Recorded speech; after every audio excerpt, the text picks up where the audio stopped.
Do all babies make the same babbling noises before they learn to speak, or does babbling change with the languages the babies are exposed to? I believe that the babbling varies depending on the prosody of the language. That is, whether it's stress-timed, like English, or syllable-timed, like French, or mora-timed, like Japanese. These timings tend to be exaggerated when we use Baby Talk, Gleason, Jean Burko, and Nan Bernstein-Ratner. The Development of Language, 8th ed. Pearson, 2013. Wikipedia. I don't know if it has anything to do with a language's phonemic inventory, though. Does the age of the universe depends on where you are? When we say that the universe is 13.7 billion years old, this is actually in the rest frame of the cosmic microwave background, not that of the Earth.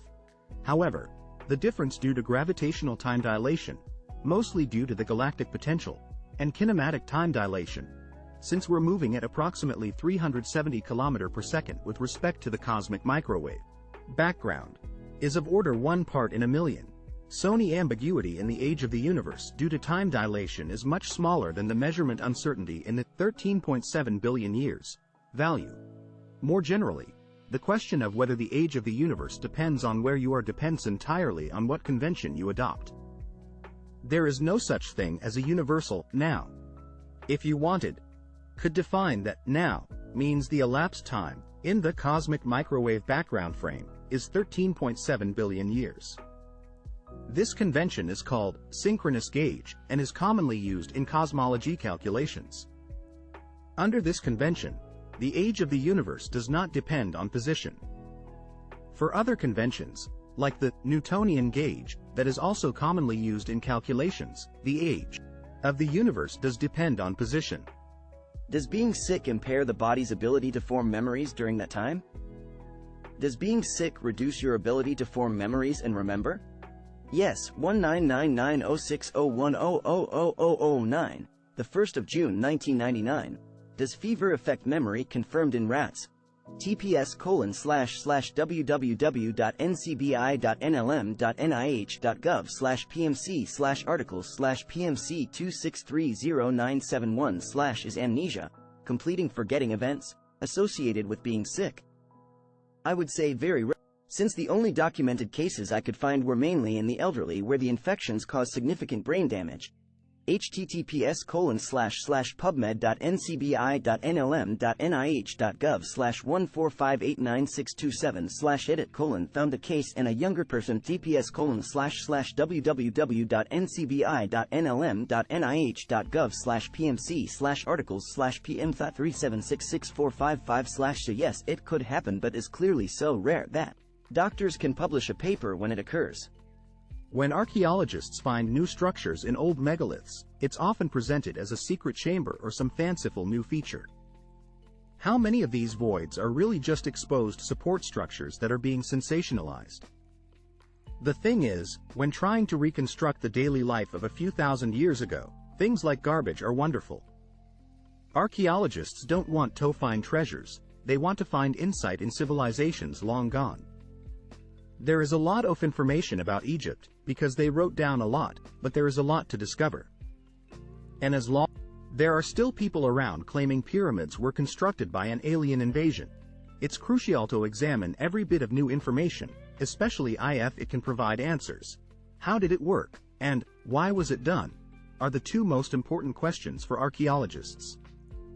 And garbage can provide a lot of information on nutrition, trade, crafting, local and abroad, and manners. Egypt is even more special because the climate helps preserve stuff that is simply gone in other regions. From an archaeological perspective, it is sensational. They're learning more about the structure of the pyramid, and garbage is their favorite thing. So much information about people's daily lives in their garbage. They love it. There are still so many unanswered questions about the specifics of the construction, and the experts on it are very excited to find any new parts they can get at to examine it further. This is the sort of stuff that is very exciting for the people who are in on it, but doesn't translate quite so well to the average person who isn't up to their eyeballs in Egyptology. When a volcano erupts, does this affect the pressure building up in other volcanoes? Greater than when a volcano erupts, does this affect the pressure building up in other volcanoes? Generally, no. At a simple level, any given volcano represents an isolated system, i.e., surface vents connected to a magma chamber within the crust, e.g., this diagram, while for a specific volcanic system is a decent generic representation to consider. If sufficient eruptible magma and conditions suitable for eruption exist, in terms of both volume of liquid, ratio of crystals to liquid, amount of dissolved gases, etc., within the magma chamber of a given system to cause an eruption, this will have no influence on other volcanoes because there is no connection between the systems. The caveat would be if you're considering separate, but nearby, volcanoes that represent different vents or components of the same system. An example might be something like the Big Island of Hawaii where Mauna Loa and Kilauea effectively represent different vents of a related system, e.g., this super simplified diagram. Here we can see that while the two volcanoes have their own magma chambers in the shallow crust, they are linked by a single magma reservoir in the deeper crust. In detail, it's long been noted that eruptions at the two tend to be anti-correlated, i.e., one erupt switch reduces activity at the other and then they switch, which many have assumed is related to competition for magma supply from the deeper reservoir, e.g., Klein, 1982. Further, there are suggestions that the eruptive process of one of these volcanoes might temporarily inhibit activity of the neighboring volcanoes through changes in the stress state induced by the eruption, e.g., Gunnerman et al., 2012. In short, the eruption of one volcano has no bearing on distant volcanoes as there is no connection between their magma sources and the other changes that result from an eruption, e.g., changes in stress state, have a very limited spatial range. In the specific case of volcanoes very close to each other and that may share some portions of a magma plumbing system, eruption through one vent may influence and specifically decrease the activity of adjacent vents, but if there is a large pulse of magma that enters into all of the vents, then this suppression may not occur. Is there any possible relation between the recent earthquakes in Turkey, Syria, Japan, and Papua New Guinea? A form of this question is asked after virtually every large earthquake that makes the news, so I'm going to keep my answer generic with the futile hope that I can put this in our FAQs and maybe retire this question. To first cover the underlying geology and earthquake behavior, there are specific processes by which one earthquake can trigger others. This is discussed in more detail in 104 FAQs, but in short, we can consider either static or dynamic triggering. Static triggering is where the permanent movement of the crust that results from a particular earthquake changes the stress state on neighboring faults, pushing some of them closer or past failure through stress transfer. Static triggering occurs over a limited distance, roughly x km away from anywhere along the portion of the fault that ruptures where x is the total length of the original rupture. Dynamic triggering is where passing seismic waves, and the temporary change in stress they induce, causes a portion of a fault to fail. Dynamic triggering can occur over long, i.e., teleseismic, distances, but it tends to mostly be associated with very large magnitude earthquakes as the generative event is pretty rare, is temporally limited, i.e., we only consider dynamic triggering to be possible over a narrow time window after the original event, and is hard to demonstrate.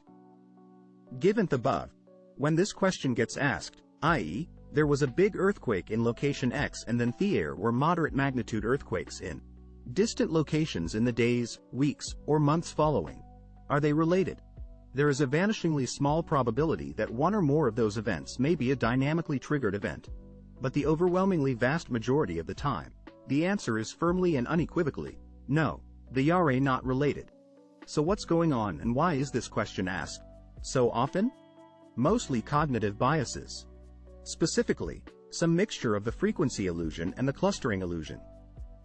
The frequency illusion, or Baader-Meinhof phenomenon, is basically the tendency for your brain to take note of similar events after you become aware of an event. So, a large magnitude earthquake hits a populated area and makes the news, and for some period after that, you, and the news media more broadly, take note of other, even moderate magnitude events. This also brings in the second bias, i.e., the clustering illusion, or the tendency for us to see patterns in stochastic, random things. Within this context, it's worth considering just how many earthquakes of a given magnitude there are, e.g., the global statistics from the USGS. You'll notice logarithmic behavior in these, i.e., for M8+, we expect about one a year. For M7 7.9 to 15 per year. Form 6 to 6.9 to 150 per year. For M5 5.9 to 1,500 per year. And so on. So in a scenario where one of the 7.9 events happens in a populated place and you note tiny fraction of the hundreds to thousands of 6 to 6.9, 5 to 5.9 magnitude events we expect every year that also occur in different populated place, i.e., excluding aftershocks from the original event, in the following days, weeks. Does that mean anything or imply any linkage? No. Almost always, it represents nothing other than you paying attention to a small fraction of events because you are primed to and seeing patterns that aren't there.